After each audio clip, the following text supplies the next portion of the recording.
Sir winner யாரு?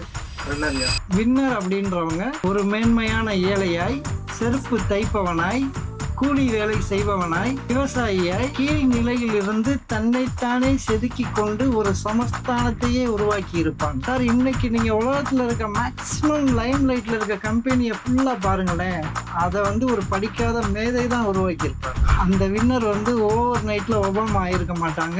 சினிமால காட்டுற மாதிரி ஒரே பாட்டுல பணக்காரன் கனவு கண்டிருக்க மாட்டாங்க. பரம்பரை சொத்து இல்லாம, கீழே விழுந்தா தூக்கி விட ஆள் இல்லாம, தன்னந்தனியே ரத்தமும் சதையுமாக தன் தொழிலை எஸ்டாப்ளிஷ் பண்ணியிருப்பாங்க. சார், ரன்னர் அப்படின்றவங்க வின்னர் உருவாக்கின சமஸ்தானத்தை சக்சஸ்ஃபுல்லா அடுத்த ஜெனரேஷனுக்கு எடுத்துட்டு போறவங்க. ரன்னருக்கு கூடுதல் பொறுப்பு இருக்கு சார். உங்களை ஒரு எஸ்டாப்ளிஷ் பண்ணி ஒரு வின்னருக்கு மகனா பிறக்க வச்சதே கடவுள் கொடுத்த பெரிய கிஃப்ட். உங்களுக்கு எல்லாருக்கும் அந்த வாய்ப்பு கிடைக்கிறது இல்லை.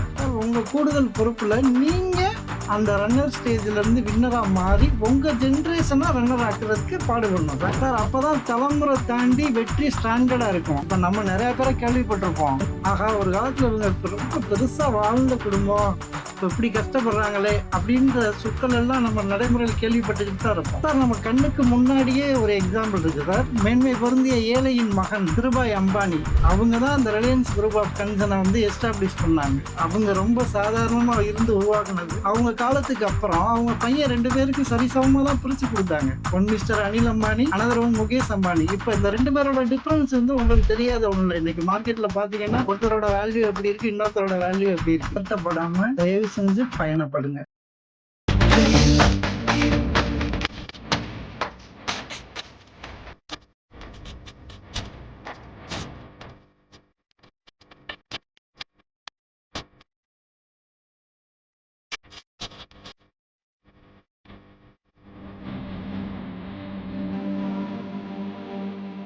அப்பா